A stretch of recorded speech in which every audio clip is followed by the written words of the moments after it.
Salam keluarga damai, selamat bertemu lagi dalam Samas edisi 19 Mei 2023. Hari ini kita akan merenungkan tema Before and After atau sebelum dan sesudah.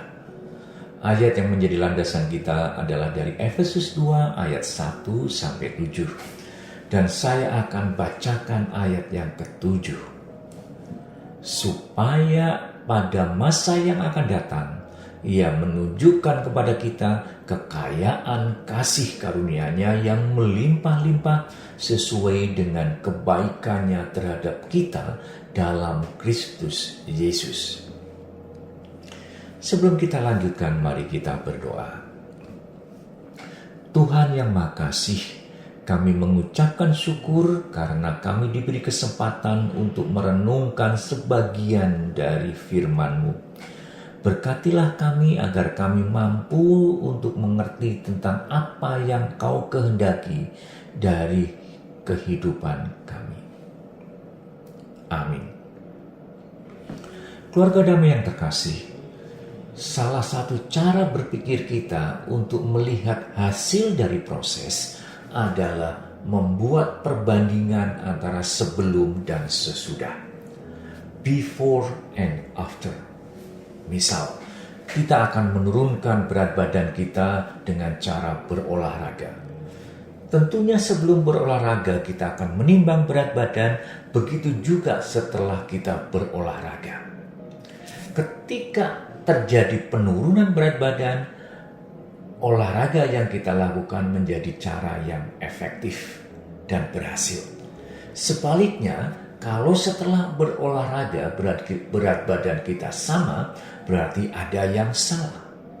Jadi untuk melihat perbedaan dari sebelum dan sesudah menjadi cara untuk mengevaluasi apa yang kita lakukan.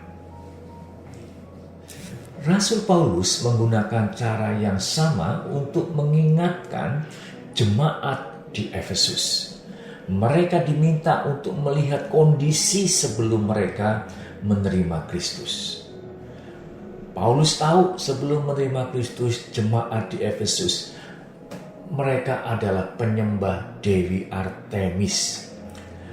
Dewi yang sering digambarkan sebagai seorang wanita muda dengan busur, panah serta memakai gaun pendek. Artemis dianggap sebagai dewi perburuan, kesehatan, keperawanan, dan kelahiran. Dia adalah pembawa dan penghalau penyakit pada perempuan serta dianggap menjadi dewi yang menolong dalam proses kelahiran.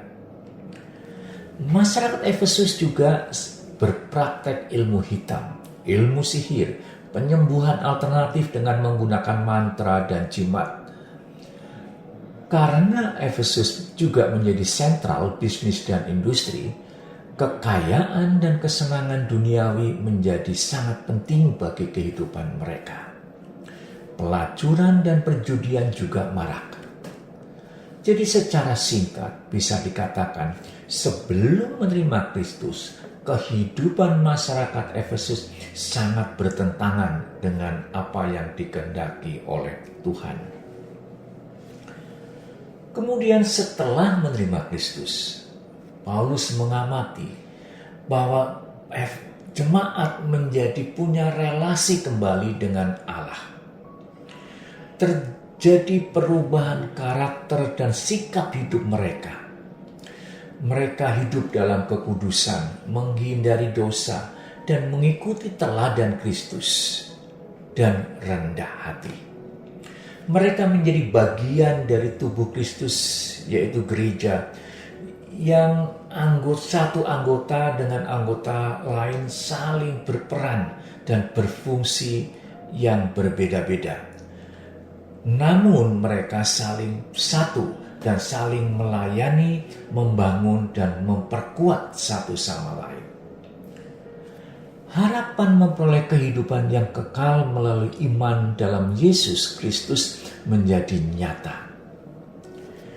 Jadi, before dan after kehidupan jemaat menjadi sangat kelihatan bedanya.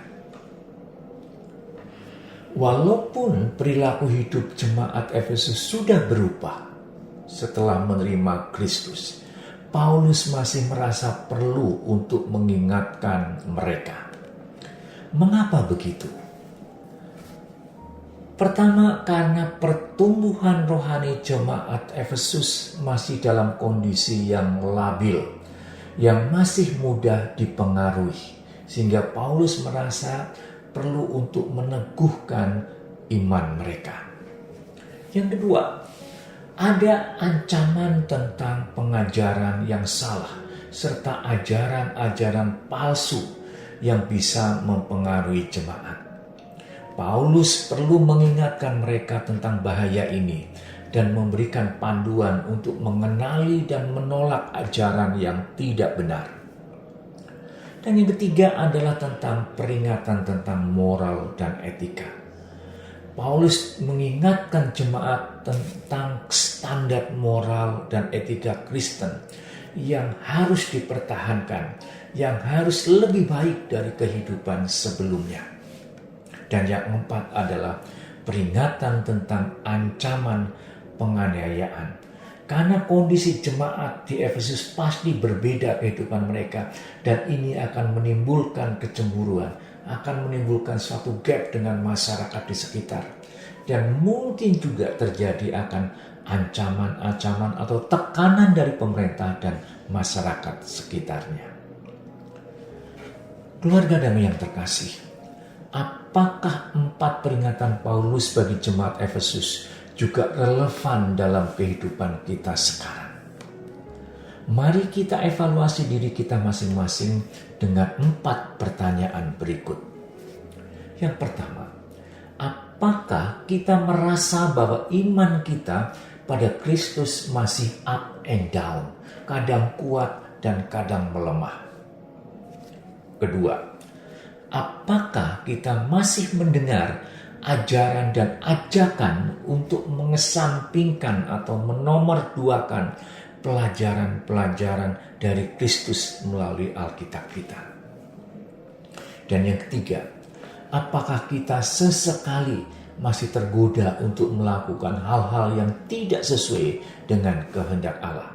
Apakah itu besar ataukah itu hal yang kecil-kecil? Yang keempat, apakah kita masih merasa menghadapi tantangan untuk menjadi orang Kristen yang baik di era sekarang? Mari kita evaluasi diri kita. Kalau dominan jawaban Anda adalah tidak, Anda perlu berbahagia karena Anda mendapatkan anugerah Kristus, dan anugerah itu bekerja dalam diri Anda dan kehidupan Anda. Namun kalau dominan jawaban Anda adalah ya, Anda tidak perlu khawatir.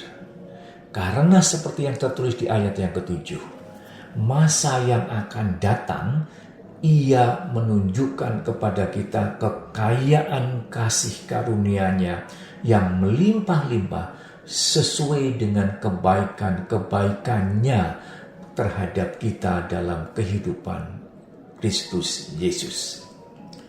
Jadi jemaat, tetap semangat untuk tetap hidup di dalam Kristus. Mari kita berdoa.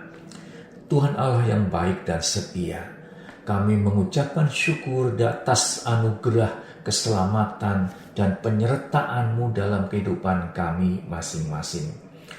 Engkau mengetahui secara pasti tentang iman dan perilaku kami. Kiranya Engkau tetap bersama kami agar kami semakin dekat dengan gambar-Mu. Dalam nama Tuhan Yesus Kristus kami bersyukur dan memohon. Amin.